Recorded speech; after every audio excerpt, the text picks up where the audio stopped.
Good Tuesday evening, everyone, and welcome to this edition of WPBS Weekly Inside the Stories. I'm Jolene DeRosier. We kick off tonight with an update from the Hill Times on Parliament Hill, including the summertime barbecue circuit for members of Parliament and the Conservative Party leadership race. Here are journalists Peter Mazereeuw and Chelsea Nash with the latest. Hello everyone, I'm Peter Mazereeuw. And I'm Chelsea Nash.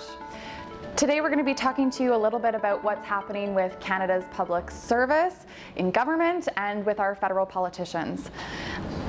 Public servants are stuck here in Ottawa like we are for the summer, while our politicians head back to their ridings. But Peter, why don't we start with a little bit about what government is doing this summer? Yeah, great idea.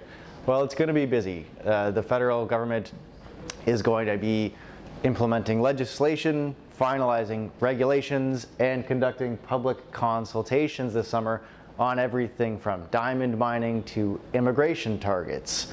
It's also going to be working to implement parts of the government's annual budget. Now, that was released back in April, but it was only this June that Parliament approved parts of it that make legal changes. For example, a new tax on luxury cars and boats, a tax credit for traveling tradespeople, and a change to allow the government to send out its carbon tax rebate to Canadians 4 times a year instead of just once. Now, the Natural Resources Department, I think, is going to be especially busy this summer, drawing up the government's Just Transition Act legislation. You might remember back in 2019, the Liberals promised this package of retraining and financial supports for fossil fuel workers who might lose their jobs as a result of government programs to cut Canada's greenhouse gas emissions.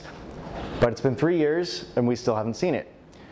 In April, Canada's Environment Commissioner warned that it seemed the government was unprepared to deliver on that promise.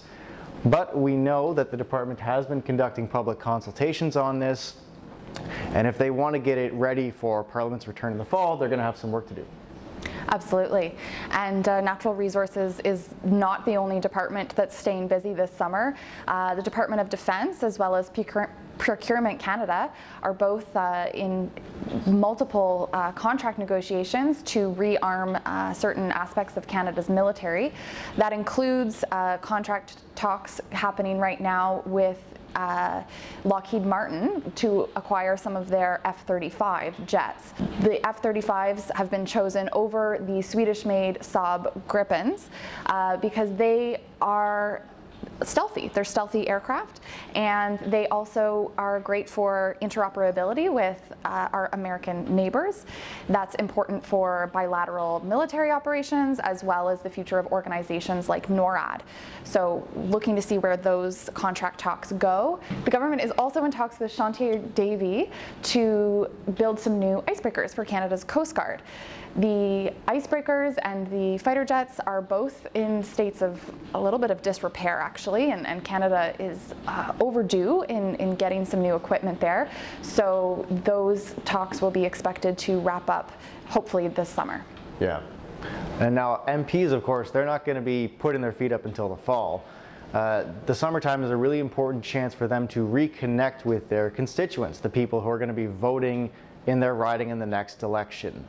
And that's important because MPs typically, well, they spend a lot of their time, of course, in Ottawa, especially in the spring, the fall, and the winter. And they may have rivals looking to steal that seat for another party who don't have those obligations. So typically MPs try and check back in during what we call the summer barbecue circuit.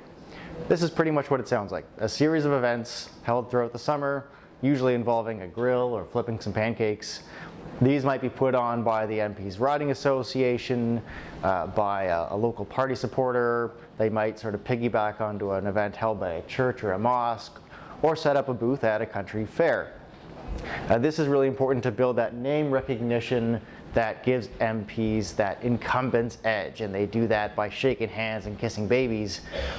But of course they haven't been able to do very much of that the past couple summers, and that's why I think this time is going to be really important for newer MPs who've had that hampered by the public health restrictions brought in because of the pandemic.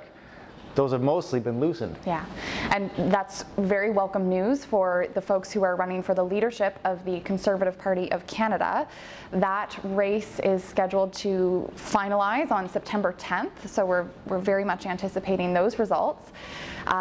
Basically, it's a decision that the party is making about which direction it's going. Was it going to go in a more progressive, conservative, moderate with a candidate like Jean Charest, or will the party's base persevere and elect a populist in Pierre Poilievre?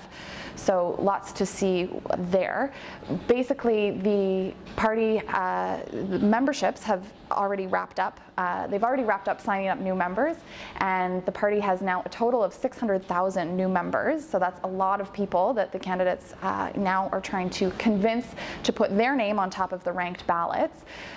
The ballots are starting to be sent out to party membership at the end of this month or early next month, but there could be a bit of a complicating factor because the candidates might not actually get the ballots until later this month, which means they won't have a lot of time to actually review those lists, know who they're trying to reach out to, and convince them that, you know, okay, now that we've done the work of convincing you that I'm the best candidate, now it's time to get out the vote. So lots to watch there, and we're going to be eagerly awaiting that result on September 10th. Yeah, it'll certainly keep us busy, Chelsea. That's been your update from the Hill Times in Ottawa. I'm Peter Mazereeuw. And I'm Chelsea Nash. Have a great evening.